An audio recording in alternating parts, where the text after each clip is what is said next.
सहनौ भुनक्तु सह वीर्यं करवावहै तेजस्विनावधीतमस्तु मा विद्विषावहै।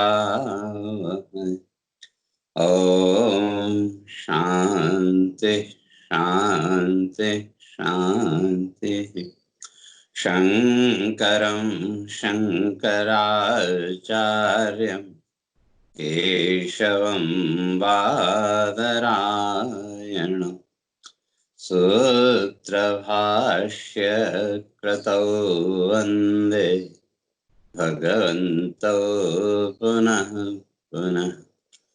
ईश्वरो गुरुरात्मेति मूर्तिभेदविभागिने व्योमवद्व्याप्तदेहाय दक्षिणामूर्तये नमः। ॐ शान्ति शान्ति शान्ति।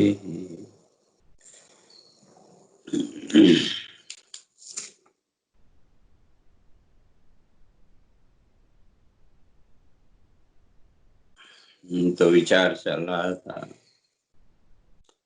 भगवान इस बात को स्पष्ट करके आए थे,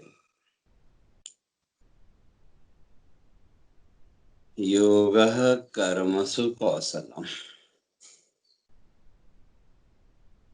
तो जो योग है वास्तव में कर्मसु कौशलम, कर्म की जो कुशलता है, भगवान कहते हैं वही योग।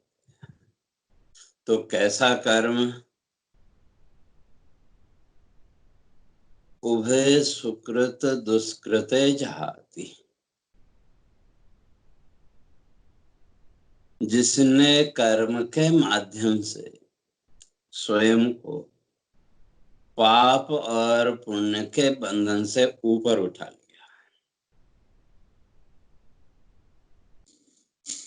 अर्थात दूसरे शब्दों में कहें तो जन्म मृत्यु के चक्र से जिसने अपने को ऊपर उठा लिया। तो इसलिए हमारे ऋषि इस बात को स्पष्ट करते हैं कि जो कर्म है वो दो धारी तलवार है, दोनों तरफ जिसके धार है। क्योंकि अगर कर्म का आधार अज्ञान है, ज्ञान का अर्थ देखा देखे, बिना विचार के दूसरे को देखा, उसने ऐसा किया उसको ये मिला तो चलो मैं भी करूं, तो ये जो अज्ञान युक्त जो कर्म है ये बंधन का कारण, इसलिए ये ज्ञान वृत्ति को कम करेगा। और जो ज्ञान युक्त कर्म है, ज्ञान युक्त का विचार पूर्वक सत्य असत्य आदि का विचार करके ज्ञान पूर्वक जो किया गया कर्म वो व्यक्ति के अज्ञान को काटेगा। अज्ञान पूर्वक किया गया कर्म व्यक्ति के ज्ञान को काटेगा और ज्ञान पूर्वक किया गया कर्म व्यक्ति के अज्ञान को दूर करेगा, अज्ञान को काटेगा। इसलिए ज्ञान पूर्वक जो कर्म है, ज्ञाननिष्ठ जो कर्म है, वो कर्म ही मोक्ष का साधन है। तो इसलिए भगवान कहते हैं तस्माद् योगाय युज्यस्व, इसलिए अपने आप को कर्म योग में जो कर्म तो करना पड़ेगा, लेकिन उस कर्म को योग बनाए। तो कैसे? वह सुकृत दुष्कृते जहाति, पाप पुण्य इन सब भावों से ऊपर उठ के हम अपने कर्तव्य कर्म का संपादन करते जाए। तो क्या फिर ऐसे कर्म का फल क्या होगा? तो हमको तो कहीं न कहीं फल चाहिए।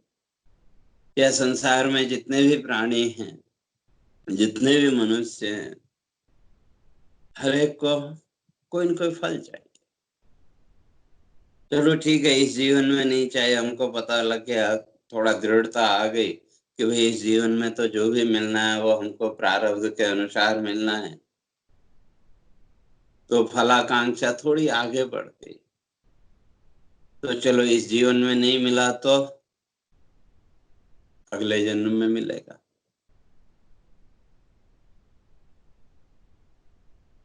चलो अगला जन्म में नहीं मिला तो स्वर्ग मिल जाएगा। तो जो सांसारिक प्राणी है उसके अंदर कहीं न कहीं ये फलेच्छा बैठी है। और जब तक ये फल की आशा, फल की इच्छा चित्त में बैठी है, तो तब तक पूर्ण रूप से कर्मयोग नहीं हो सकता। आप फल की इच्छा को धीरे धीरे विचार पूर्वक कर्म करके, तो उस कर्म योग के मार्ग पर तो हम चल रहे हैं, लेकिन अभी पूर्णता उसमें नहीं। और पूर्णता तभी आएगी कर्म योग में, जिस दिन समग्र कर्म के साथ हमारी जो फलाकांक्षा है, हमारी जो फल की इच्छा है, ऐसा हो जाता तो अच्छा होता, ऐसा हो जाता तो अच्छा होता, जिस दिन इस संपूर्ण फल इच्छा से हमने अपने को ऊपर उठा लिया, तो भगवान कहते हैं उस दिन हम कर्म योगी हो गए। और उस कर्म योग का फल पदम गच्छन्ते अनामयम्, अनामय, संसार के दुखों से रहित जो जीवन की स्थिति है, वो जीवन की स्थिति आ जाएगी। और उस जीवन के उस स्थिति तक जाने के लिए हमें अपने मन के शांत स्थिति तक पहुंचना पड़ेगा। और कल इस बात की चर्चा कर रहे थे कि संसार में विक्षेप का कारण है मन, और उसका कारण हमने इस संसार के सुख दुख को ही जीवन मान लिया। और इस संसार में अगर सुख की बात करें तो है कितना? कल हम इस बात की चर्चा कर रहे थे कि 25%। पादो यस्य सर्वभूतानि त्रिपादस्य अमृतम पिबेत्। वो परमात्मा हम बोलते तो हैं सर्वव्यापक है, लेकिन कैसे है? तो मंत्र कहता है पादो यस्य सर्वभूतानि, उस परमात्मा के 4 भागों की कल्पना करो। तो एक भाग में ये सारा ब्रह्मांड, होल कॉस्मोस, और 3 भाग वो स्वयं। तो इस संसार के सारे सुख साधन भी अगर जीवन में आ गए तो भी कितना सुख मिलेगा? 25%। और उसमें फिर पार्टनर। और जिस दिन हम अपने मन को समझाने में कामयाब हो गए, मनुष्य की सबसे बड़ी विडंबना यही है, हमने शास्त्रों को पढ़ा समझा, बात समझ में भी आई, लेकिन हम अपने मन को नहीं समझा पाए। मन कहीं न कहीं इस संसार भाव से ही अभी बंधा हुआ है। और जिस दिन मन को हम ये बात समझाने में सफल हो गए, उस दिन मन में भी स्थिरता आ जाएगी। लेकिन समस्या वही है, हम अपने मन को समझा नहीं पाए, यूं कह लें, या हमने अपने मन को समझाने का प्रयास ही नहीं किया। हम तो समझ गए, हमारी समझ में तो बात आई कि संसार झूठा है, नाशवान है, इत्यादि जो भी बात है, लेकिन मन को नहीं समझा। और जिस दिन मन की समझ में ये बात आ गई, उस दिन मन भी इस संसार भाव से ऊपर उठ जाएगा। इसलिए जो मनीषी, मनीषिणा, कल चर्चा कर रहे थे, फलम त्यक्त्वा, जो मनीषी हैं, मननशील, अर्थात शास्त्र आदि के माध्यम से जो अपने मन को समझाने में सफल हुए या अपने मन को नियंत्रित करने में जो सफल हो गए।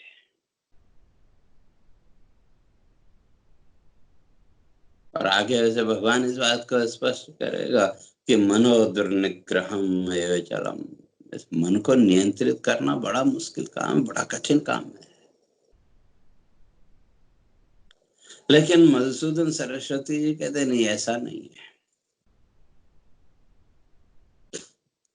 तो मन को नियंत्रित करना बड़ा सरल काम है,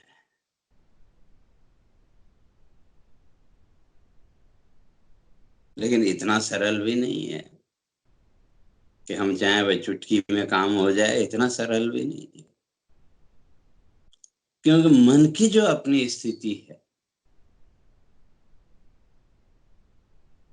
वो कैसी है। मधुसूदन सरस्वती जी कहते हैं कि वो अपने स्वरूप में एकदम शांत है।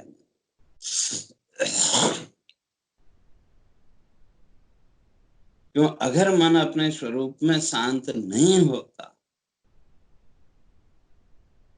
तो आप एक क्षण के लिए भी शांत बैठ नहीं सकते थे। इसलिए जो मन की अपनी स्थिति है वो कैसी है, मधुसूदन सरस्वती जी कहते हैं जतु द्रव्य।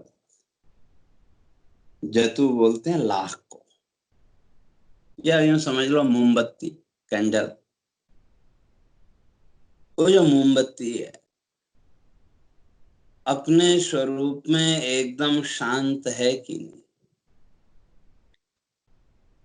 लेकिन जैसे ही उसको थोड़ी सी हीट मिली, जैसे थोड़ी सी लय हो, प्रकाश उसको मिला, अग्नि मिली, तो उस अग्नि का संस्पर्श होते ही वो पिघलने लगता है, मेल्ट होने लगता है। तो इसी तरह से हमारा जो मन है,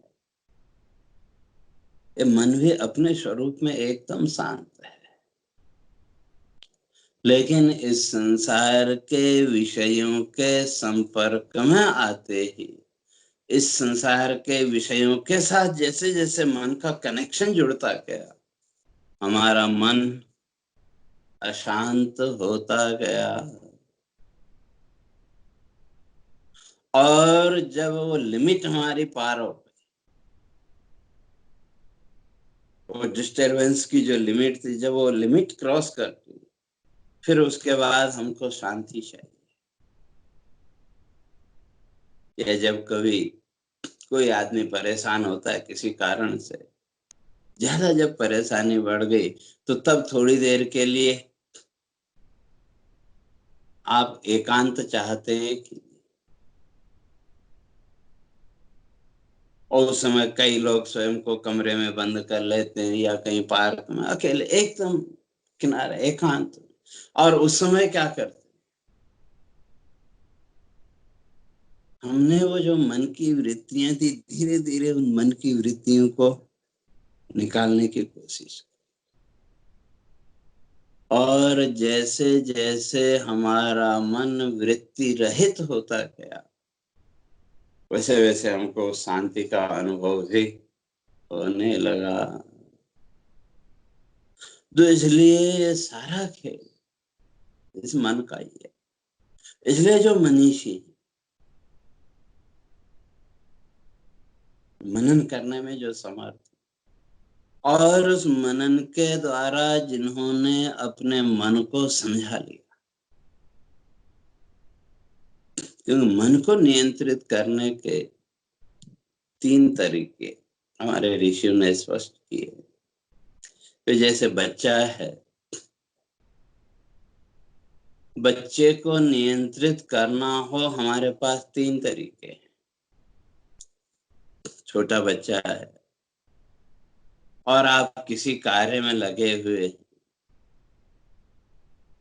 और बच्चा किसी बात को लेकर के जिद कर रहा है, बाहर घूमने जाने की है, जो भी है, और आप जिस कार्य में लगे हैं वो भी बहुत जरूरी है। तो तब उस स्थिति में आप क्या काम करते हैं? बच्चा अगर जिद कर रहा है, उसकी ओर थोड़ा सा गुस्से से आपने देखा तो बच्चा एकदम शांत हो। लेकिन कितनी देर वो छोटा बच्चा आपके चेहरे की ओर देखता रहेगा, और जैसे ही आपके चेहरे का भाव नरम पड़ा, फिर बच्चे की शरारत शुरू हो जाती। अगर आपके बगल में बैठा है तो सब कुछ करेगा, कुछ न कुछ शरारत करेगा। तो क्यों? ताकि आपका ध्यान बच्चे की ओर जाए, और जब आपका ध्यान बच्चे की ओर जाए तो आप उसकी बात माने।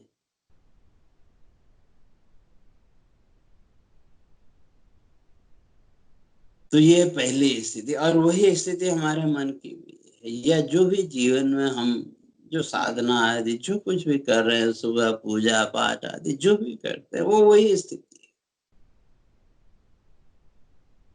बलपूर्वक। हमने एक जो नियम बनाया कि सुबह उठ के आधा घंटा 1 घंटा में भगवान की पूजा अर्चना जो कुछ भी कर रहे हैं, जो कुछ भी हम करते हैं, तो वहां भी हमारा मन वही काम करता है कि कुछ न कुछ खुरापात, कुछ न कुछ शरारत उसकी चलती रहती है। वो इसलिए कि आपका ध्यान उस ओर चला जाए, वही बच्चे की तरह। तो ये है पहला तरीका। और दूसरा तरीका, आप काम में लगे हुए हैं, बहुत जरूरी है, और बच्चा बाहर जाने की जिद कर रहा हो, तो अंत में आप क्या बोलते? अच्छा जा। जब आपने उसको परमिशन दी तो बच्चा उठ के गया। और कितनी दूर तक जाएगा? ज्यादा से ज्यादा दरवाजे तक, या बाहर जो गेट है आंगन में वहां तक। लेकिन समस्या ये है कि जैसे वो बच्चा दरवाजे से बाहर निकला तो आपका मन एकदम बेचैन हो उठता है। आप उसके पीछे पीछे जाते हैं कि नहीं। और जैसे बच्चे ने देखा कि आप पीछे आ रहे हैं, बच्चा उतना ही आगे बढ़ता चला जाता है।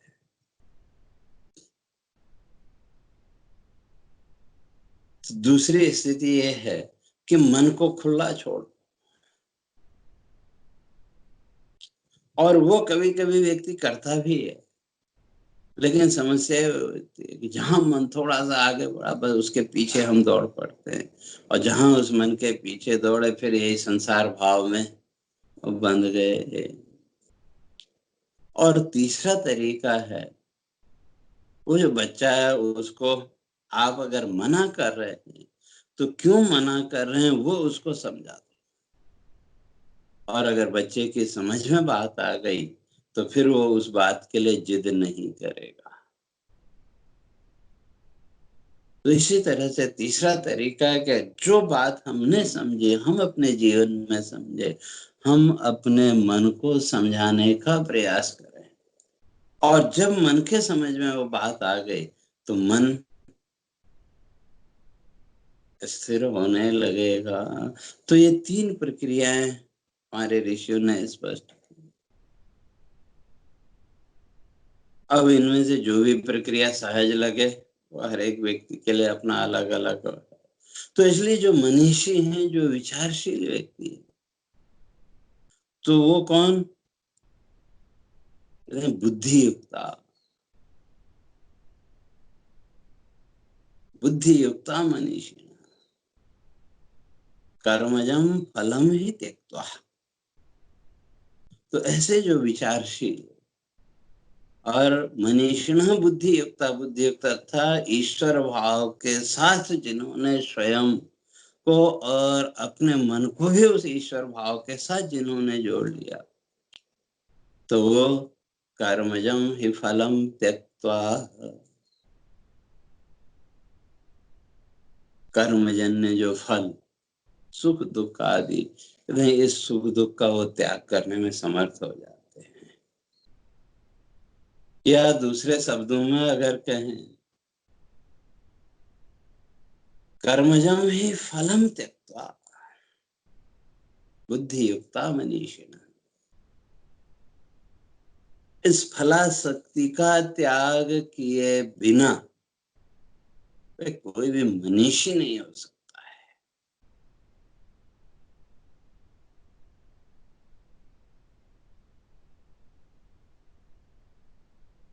जो मनीषी है उनका लक्षण क्या है? मनीषी है आत्मज्ञा, अचल अधिष्णा निर्मल। मनीषी है आत्मज्ञा, तो मनीषी का लक्षण ही है आत्मज्ञ, उस आत्म तत्व को जानने वाले। जिसने उस आत्म सत्ता को, आत्म तत्व को जानने का प्रयास किया, तो धीरे धीरे वो इस कर्म बंधन से ऊपर उठता चला जाएगा। इसलिए भगवान यहाँ कहते हैं कि वे जो विचारशील व्यक्ति है, वो इस बात को जानता है कि ये जितना भी फल है, सुख दुख आदि जो भी भौतिक जगत संसार के फल है, ये सब कैसे हैं? कर्मजम। ये तो सब कर्म के द्वारा मिलने वाले हैं।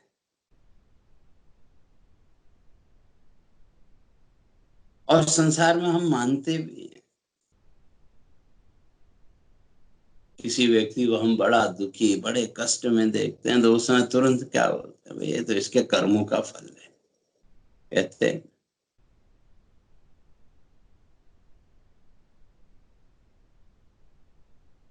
कहते तो हैं, लेकिन अपने जीवन में उसको हम उतार नहीं पाते। इसलिए भगवान कह रहे हैं कि मनीषी ना, जो विचारशील व्यक्ति हैं, जो मनीषी हैं, जो आत्मचिंतन में जो प्रवृत्त हैं, उस ज्ञान शक्ति के माध्यम से जब उन्होंने ये जान लिया, कर्मजम ही, ये जो भी फल संसार में मिल रहा है, सुख दुख आदि, ये सब कैसे हैं? कर्मजम, कर्मणा जायते। ये सारे फल उन कर्मों के द्वारा ही मिलने वाले।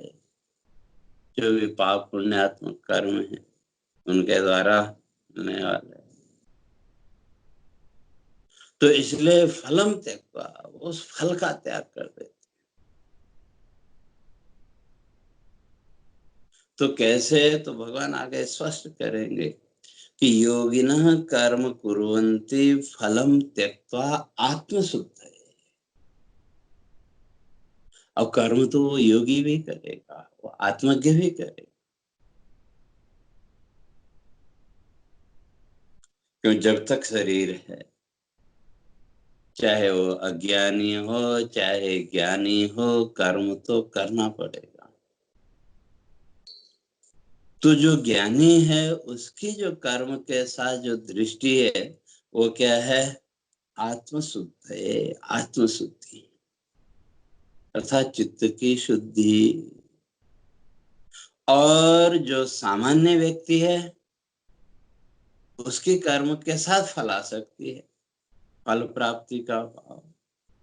तो जो ज्ञानी है, जो विचारशील व्यक्ति है, उसके अंदर कर्म के साथ जो फलाकांक्षा की भी अगर बात करें, तो वो जो ज्ञानी है, वो जो साधक है, वो उस कर्म के फल के रूप में क्या चाहता है? आत्मशुद्ध है, स्वयं की शुद्धि, चित्त की शुद्धि। और सामान्य व्यक्ति संसार के फल की प्राप्ति। दृष्टि में अंतर है, कर्म तो दोनों कर रहे हैं। बस अब जो इस संसारिक फल में बंधा हुआ है, जिसने अपनी दृष्टि को इस संसार फल के साथ बांध रखी है, वो तो कर्म का कर्ता भोक्ता बनता रहेगा। और जिसके अंदर वो चित्त शुद्धि का भाव है, उसके जीवन में कर्म होता है। क्यों? वहां कर्म का फिर उसके पास, उसके यहाँ संकल्प नहीं है। क्यों? वहां तो केवल एक दृष्टि है, चित्त की शुद्धि, चित्त की शुद्धि का भाव। तो इसलिए वहां कर्म और कर्म फल का जो संकल्प है, वो निकल गया। तो धीरे धीरे अब जो भी कर्म सामने आया, उसके साथ उसका कोई आग्रह भी नहीं कि वही करना ही चाहिए और नहीं करना है, ऐसा भी। तो इसलिए धीरे धीरे वो उस कर्म बंधन से ऊपर उठ जाएगा। और जो फलाशक्ति में बंधा हुआ है तो धीरे धीरे फिर उस कर्म का कर्ता भोगता, मैं करने वाला हूँ, ये फल मिलेगा, वो फल मिलेगा, तो वो इस संसार के चक्र में बनता चला जाएगा। तो इसलिए भगवान कहते हैं कर्मजम भी मनीषिणः, जो मनीषी हैं, जो विचारशील व्यक्ति हैं, तो ऐसे जो मनीषी हैं बुद्धि युक्ता, वो जब उस बुद्धि से युक्त हो गए अर्थात समत्व भाव युक्ता, सुख तो जो भी जीवन में मिल रहा है दोनों में समता का भाव, और जो फलाशक्ति से बंधा हुआ है वहां समता नहीं है। क्यों, जो सामान्य व्यक्ति है उसके सुख के साथ राग वृत्ति और दुख के साथ द्वेष का भाव। जीवन में सुख आया तो उसके साथ हमारा राग बढ़ता चला गया। और सुख और दुख की अगर हम बात करें तो सुख दुख है क्या, पहले भी शायद चर्चा करके आए थे। हमने जीवन को लेकर के जो कल्पनाएं की, हमारा जीवन हमारी उन कल्पनाओं के अनुसार चलता रहा, जैसी भी थी कल्पना, थोड़ा 19-20 चलता है, तो उन कल्पनाओं के अनुसार हमारा जीवन चलता रहा, तो हमने स्वयं को सुखी मान लिया। और उन कल्पनाओं के अनुसार हमारा जीवन नहीं चला तो हमने दुखी मान लिया। और इस संसार में सुख दुख की हमारे पास परिभाषा क्या है, किसको हम सुख कहेंगे, कोई परिभाषा नहीं है। बस इतना ही है कि हमारी जो भी लाइफ एक्सपेक्टेशंस थी, जो भी लाइफ को लेकर के हमने एक इमेजिन किया था, उसके अनुसार अगर जीवन चलता रहा, जीवन की परिस्थितियां उसके अनुसार हमको मिलती रही, तो हमने खुद को सुखी मान लिया। और उसके अनुसार नहीं हुआ तो हमने स्वयं को दुखी मान लिया। और जहां तक जीवन के भौतिक सुख दुख की बात है, तो वो तो जो भी है वो आना है। जीवन में सुख आया उसको भी हमें एक्सेप्ट करना पड़ेगा, दुख आया उसको भी हमें एक्सेप्ट करना पड़ेगा, उसके अतिरिक्त हमारे पास कोई ऑप्शन है ही नहीं। जो भी लाइफ सिचुएशंस हैं, जो भी जीवन की परिस्थितियां हैं, उन परिस्थितियों को स्वीकार करने के अतिरिक्त हमारे पास ऑप्शन क्या है, कोई ऑप्शन नहीं है। लेकिन हमारी कल्पना के अनुसार अगर वो जीवन में परिस्थितियां आई तो उनको हम हाथों हाथ स्वीकार कर लेते हैं, और हमारी कल्पनाओं के अनुसार जीवन की परिस्थितियां नहीं आई तो उससे भागने की कोशिश करते हैं, लेकिन भाग नहीं सकते, उसको भी एक्सेप्ट तो करना पड़ेगा। और जब एक्सेप्ट करना ही है, स्वीकार करना ही है, तो जिस तरह से हम सुख की परिस्थितियों को स्वीकार करते हैं, तो उसी तरह से दुख की परिस्थितियों, जिस दिन ये सामर्थ्य व्यक्ति के अंदर आ जाएगी तो उस दिन व्यक्ति उस कर्म फल की आसक्ति से मुक्त हो जाएगा। तो इसलिए भगवान कहते हैं कि भाई जो मनीषी, जो विचारशील व्यक्ति इस बात को जानता है कि कर्मजम ही फलम, ये जो भी फल यहाँ हमको मिल रहा है, चाहे सुख के रूप में हो चाहे दुख के रूप में हो, ये सब कर्म के द्वारा मिलने वाले हैं। तो अब इसी सुख दुख में बंधे रहना है या इस सुख दुख के बंधन से ऊपर उठना है। तो जो मनीषी है बुद्धि युक्त, वो उस सब में समत्व भाव रख के, वो जो मनीषी है विचार के द्वारा क्या करता है, फलम त्यक्त्वा, वो इस फलाशक्ति का त्याग करता है। जो भी जीवन की परिस्थिति आई उसको सहज भाव से स्वीकार करता है। ऐसे जो मनीषी हैं वो जन्म बंध विनिर्मुक्त पदम गच्छन्त्यनामयम्, जन्म बंध विनिर्मुक्त, इस जन्म और मृत्यु के बंधन से वो मुक्त हो जाते हैं। क्यों, जब कोई फलाशक्ति है ही नहीं तो कोई कर्म का संकल्प भी नहीं बनेगा। और जब कोई कर्म का संकल्प ही नहीं बना, आप कर्ता ही नहीं बने, तो भोक्ता कौन बनेगा? आप भोक्ता भी नहीं बने। तो धीरे धीरे इस संसार के कर्म बंधन से आप मुक्त हो जाएंगे। तो वही कहते हैं, जो मनीषी है, जो मनीषी है, जो विचारशील व्यक्ति है, वो जन्म बंध विनिर्मुक्ता, जन्म और मृत्यु के बंधन से वो मुक्त हो जाते। और क्या मिलता है? पदम गच्छन्ति अनामयम, अनामयम, निर्मल। आमय बोलते हैं रोग को, रोग मुक्त। और रोग क्या है? शास्त्रकार, हमारे ऋषि कहते हैं कि ये संसार ही अपने आप में रोग है।